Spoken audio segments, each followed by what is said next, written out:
If you find yourself thinking that you can do this by yourself because you know what to do, because you used to play a sport, maybe at a high level, congratulations for playing that sport. Your thought process is totally flawed, and you'll continue to get shitty results until you change your thought process. There is massive amounts to play for. It just might not be a trophy that you were after earlier in your life. But just look around you. Some of the best trophies you could ever have are right in front of you.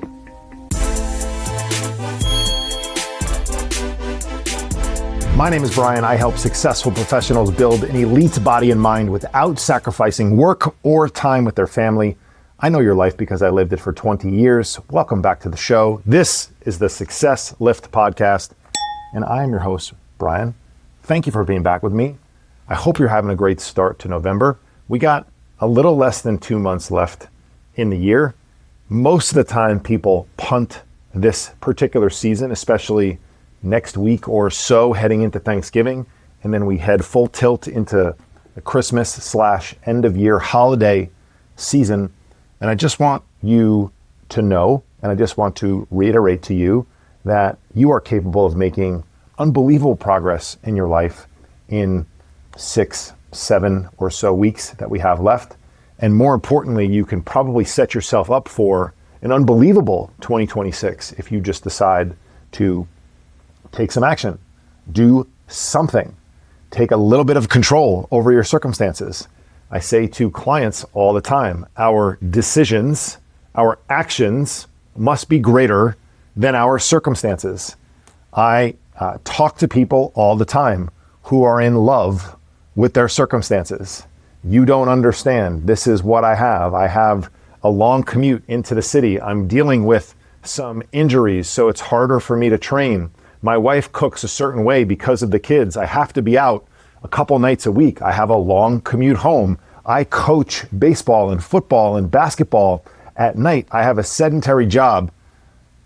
Cool story, bro. Cool story. I have dozens of people who are working with me right now, just like you. They are figuring it out. I am not the only coach out there who has clients who have people with the problems that you have. There are millions of people just like you. There are maybe even more than millions, but let's just call it conservatively tens of thousands of people who are sitting in seats just like yours, figuring it the F out. And so you can too. If I can do it, so can you. I always say that, and I mean it. If all of the people that I work with can do it, so can you. Speaking of all the people that I work with, and speaking of people probably just like you, there is a conversation that I've had a lot recently. And again, I mention this stuff a lot because it's my job to talk to people for a living. It's literally what I do all day, every day. Sometimes it's virtual via text messaging and inside of my customized app where you have your own profile where we can communicate one-on-one. I'm making videos for you. I'm doing reviews constantly throughout the week. It's a very high level of service I provide each individual client so that I am actually the person riding shotgun inside your car in our journey, which is your journey, not mine, your journey towards your goals, which is the destination. So think about a road trip we would be on. We get in the car. I help you devise the turn-by-turn directions based on where you want to go. Now, you have to drive the car, but I can help you with some of those directions. I can help reroute you. I can help tell you when it's probably a good time to take a break. I can tell you when you should probably speed the F up because you're not going fast enough. I can have this push, pull, carrot and stick type of relationship with you so that you can do the things you want to do, see the sights you want to see along the way, and ultimately get to wherever it is you want to go. And oftentimes when I talk to people a lot, which is what I do, I hear a very similar theme and story. And when I do, I know it's probably something that the people who I'm not talking to on a regular basis, AKA maybe you, are also dealing with. Now, as you know, or maybe you know, I am an ex-athlete. I like to think of myself as still being an athlete. I'm a corporate athlete. I'm an adult athlete. I'm an advanced age athlete, I guess. It's all relative. But back in the day, I actually could play a little bit of basketball. And I just happen to have my Hall of Fame plaque that I received last month from St. Michael's College for being inducted into the men's athletic hall, or not the men's, but the athletic Hall of Fame for my basketball accomplishments. So I didn't suck, is what I like to say. I guess I was pretty good. I was good enough to accomplish enough accolades in order to be inducted into the Hall of Fame. And so I'm an ex-athlete. You're probably an ex-athlete. Maybe you're a high school athlete. Maybe you're a college athlete. I work with guys who played professional sports as well, who are now inside of corporate America. So maybe you played some professional sports. Either way, whether you played as a high school athlete, a college athlete, or a professional athlete after the fact, other than maybe the professional athletes who had like a pretty successful career, I'm going to go out on a limb here and say, nobody cares. All right. Now, let me provide some context. Of course, people around you care about your accomplishments and what you did. What I mean by that is like, we live in the past too much. And oftentimes we get too connected to our past. And that's not to say that people who played college sports like myself, who got a scholarship or beyond professional sports, you are the top 1% of 1% out there. To play professional sports means that you had to be better than hundreds of thousands of people in your particular sport doing what you did during that season of your life for long periods of time. And as someone who was better than most people, but not better than all people, I appreciate that and I recognize that. It's very hard to do. So I'm not saying that nobody cares because it wasn't that impressive. It was very impressive. But the point is, it's in the goddamn past. And who are you going to be? You're going to be Al Bundy talking about your professional sports career or your college sports career, or even worse, your high school sports career for the rest of your life? Or are you going to do something about it? My man, Tony Soprano, my homeboy from New Jersey, famously said, the lowest form of conversation is remember when. Now, don't get me wrong. When you are talking to friends and being nostalgic about some moments in the past, I think that's totally appropriate. But if you're somebody who's constantly reliving past accomplishments and are sitting right now with a set of lack of accomplishments because you haven't done much since, my goal for you, and that's not even the point of this particular podcast, my goal for you, my hope for you, is to stop living in the past, because nobody really cares anymore that you played that sport. We're getting further and further away from it. The glory days and the stories can only go so far. But a legitimate problem that I do find with a lot of athletes, there's two things here. One we're going to touch on quickly. The other one we're going to dive into a little bit more. One thing that I hear a lot from guys who played sports is that they don't feel like sometimes they have anything to play for anymore, because they were so focused on one particular goal, especially the higher, the more advanced level you played, the more you were likely chasing something that was very meaningful. Now, maybe your high school championship was super meaningful for you, but I certainly think that some of the things I did in college were more important than some of the things I did in college in terms of in high school, in terms of chasing after certain accomplishments. And if I had been good enough to play professionally in the United States, I was good enough to play in Europe. I did not go, longer story, but I would probably have valued those a little bit more, because there's less and less people who are able to achieve these things as we continue to climb up the ladder, just like in your professional career. And so a lot of times I feel this, I hear about this lack of motivation from ex-athletes, because there's just like nothing to play for anymore. And while I get that conceptually, right, there's no championship to play for, there's no ring to play for, there's no conference, tournament to win, there's no playoffs. Like, what are we talking about here? Like, your life is the biggest playoff game you could ever be in. Like, being able to do the things that you want to do with your kids, if you have young kids, is one of the greatest and most satisfying accomplishments you'll ever achieve as an adult. So, like, reframe a little bit this perspective of like, there isn't as much to play for anymore. Like there's so much to play for. I use the analogy a lot of like, I'm 47 years old right now. I'll be 48 in a month. I mean, look, other than like, 21, 22 years old when I was like peak physical condition, like cardiovascular and strength condition, I'm in the best shape of my life right now. And I look forward to saying that in another month at 48, and then in a year and change after that at 49, and then at 50 laughing at everybody who says like it's all downhill once you hit your 50s. Because I'm playing a game that doesn't really have a finish line, that doesn't really have the end of the game. There is one end of the game. There is one end of the race. There's one finish line. There's the fourth quarter for all of us, the end of the second half for all of us. It's when we're pretty much done.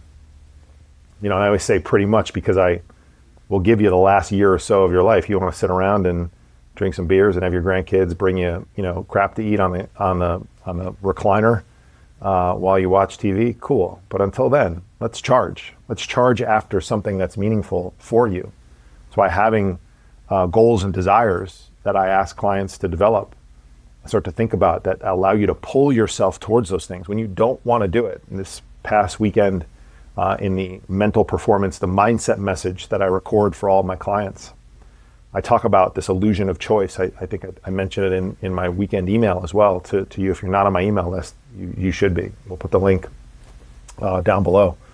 I send a short email, probably a minute and a half, maybe 45 seconds to 2 minutes of a read on a daily basis, 5 a.m. Eastern Standard Time. I think it'll motivate you. I think it'll educate you. I think it'll inspire you a little bit to live a better life. That's my goal, at least, and that's what I've been told in terms of feedback. When I talk about this illusion of choice, it's from Nick Saban.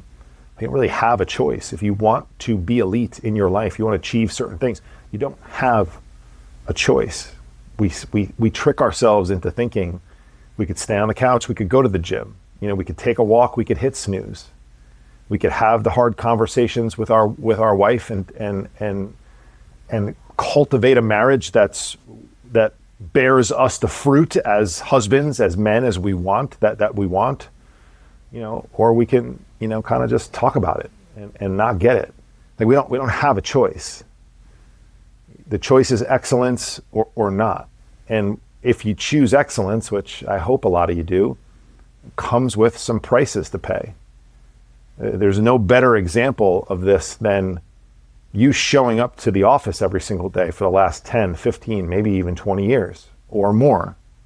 Did you want to show up to the office on Monday morning, today? Maybe you're listening to this on your commute to the office right now. If there was an option, a risk-free option, would you turn the car around? Would you get off the train?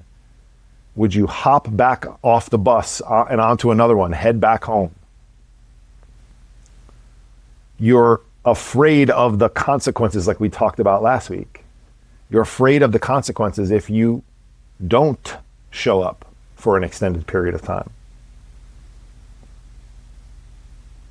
And so, there's a lot to play for. We've just decided that some things are more important than others. There are consequences when we don't do certain things. And that's a game that an athlete can start to wrap their head around.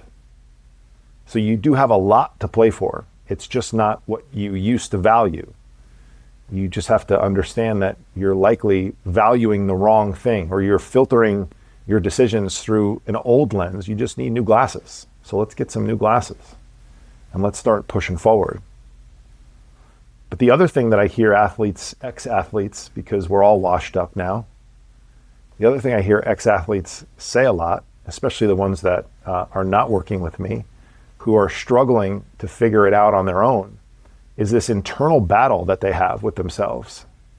Because they're very knowledgeable. You may have been in elite shape in a prior era of your life, maybe during your athletic stages. And you remember very vividly what you were capable of doing and what you used to do and how you used to train with the intensity and how you looked and what you were capable of doing. And at its core, you know what to do. You know, you used to eat relatively healthy, or, obviously you were a machine back then, so maybe you could get away with eating a lot of shit. But you ate a lot of protein. You prioritized recovery. You got in the gym and you got after it. You knew the things you needed to do in order to create success in your life. And so you have this dialogue, this friction with yourself, because now you know what to do, but you're not doing it. And you know what to do, and you should be doing it because you've always done it. And so therefore you can do it by yourself is the thought process.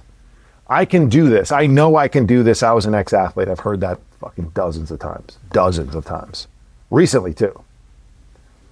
But what I always remind everyone who says that, and I want to remind you, is that you never did it by yourself. You never did it alone. You always had a support system around you.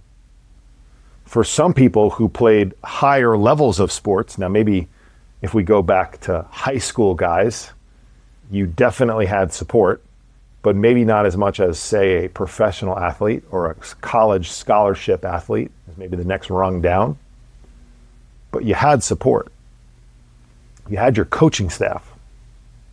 You had people leading you, guiding you along the way, laying out a plan for you to follow, then holding you accountable to that plan. You had teammates around you who were holding you accountable. You didn't miss a practice because you didn't want to let your teammates down. In fact, we had punishment systems set up in my basketball program via the coaching staff that actually held the teammates to a higher standard and more discipline when another person screwed up. It was a diabolical yet genius form of accountability. And so if I was late for a meeting, if I missed a workout, if I didn't communicate properly, if I did something I wasn't supposed to, I did get in trouble. But I also got to watch my teammates run. And so regularly, if someone missed, let's say they showed up late to the 6 a.m. conditioning workout. By the end of the 6 a.m. conditioning workout, which we did conditioning all workout, there would be an extra series of sprints. And during that extra series of sprints, if I was the one late, I did not participate in those sprints. I stood on the baseline, which is the line, out of bounds line underneath the basket for my non-basketball players. And I watched the rest of my team do the conditioning up and down. And each time I would lock eyes with one of them as they made the turn to go back. And I could see them wanting to rip my effing head off my shoulders because they had to run. And I was sitting there and I was watching them. And guess who was never late to another workout ever again? The person who caused this for his teammates. And so you had accountability systems built into your team. And I don't care if you were an individual athlete, if you were a golfer or a tennis player, right? You still had coaches. You still had people maybe in your schools and academies and your program, right? I love golf. Golf is a very individual sport, but make no mistake, when you're on a team, you have other players around you helping you out, rooting you on, holding you accountable. So you've always had accountability. You've always had structured coaching. You've always had a system that you've been following as an athlete. You also had additional layers of support around you. Maybe you had a training staff that helped keep you healthy. You had a strength and conditioning coach and program potentially that helped you get stronger, change your body composition, rehabilitate you from injury. Depending on the program you were at and the level that you played at, you might have had access to nutritionists, to therapists, to mental performance coaches, right? You had so many people around you. You never did it by yourself. I mean, yes, maybe some players, at least from a basketball perspective, would get out onto the court and get shots up on their own and get work in on their own. But very few times is that work truly solo. You're with somebody else passing you the ball, rebounding the ball for you, playing defense when you're on offense, playing offense when you're working on defense. Football, same way. Tennis, same way. Not many high-level tennis players bang a ball into a wall. They have somebody hitting the ball back. Again, like golf might be the one spot where you truly could be by yourself with nobody else out there. But again, what are we doing? We're putting the camera up and we're looking at our swing from behind and we're analyzing it. We're using data in order to decide whether or not we're on the right path. And yet, when it comes to our performance outside the office, we tend to wing it and throw shit up against the wall.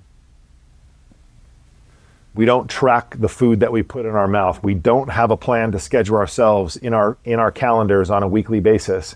We don't have a structured, process to connect with our wives and make sure we're getting date nights in as frequent as possible. We don't leave little post-it notes for our kids and our wives, so when we're not there when they wake up, and when we're not home by the time they go to bed, they still know that we're thinking about them.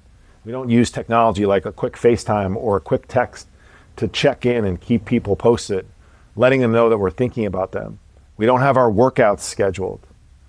We don't do all of these things that we would do in an organization. Think about how your organization at the office is run. You don't just come in and just be like, what do I feel like doing today? What feels like a good thing to trade today? I got a feeling. No, you look at data, look at patterns. You have processes, standard operating procedures, playbooks. You follow them. Because when something goes wrong, you can at least go back to the process and the system to evaluate, is this the right process or system? Do I need to change what's going on? Do I need to put this new event into the model and see if anything needs to be changed for the future? And we just wing it in our personal lives. Even worse, we do the same things that don't actually get us the result over and over again. And we say things like, this works for me. I'm all or nothing. Well, if it worked for you, you wouldn't have to do it again. You wouldn't have taken a break from it and then come back to it. You wouldn't have gotten some results, lost them all when you stopped doing it, and then have to come back to it. Why don't you just find a process that works all the time for you? And maybe that means it's less intense. To my athletes, because this is a message to ex-athletes, our workouts today don't necessarily look like they did when we were 21, 22, 20, in college, in peak physical shape. My workouts do not look the same. And so you do need to adjust.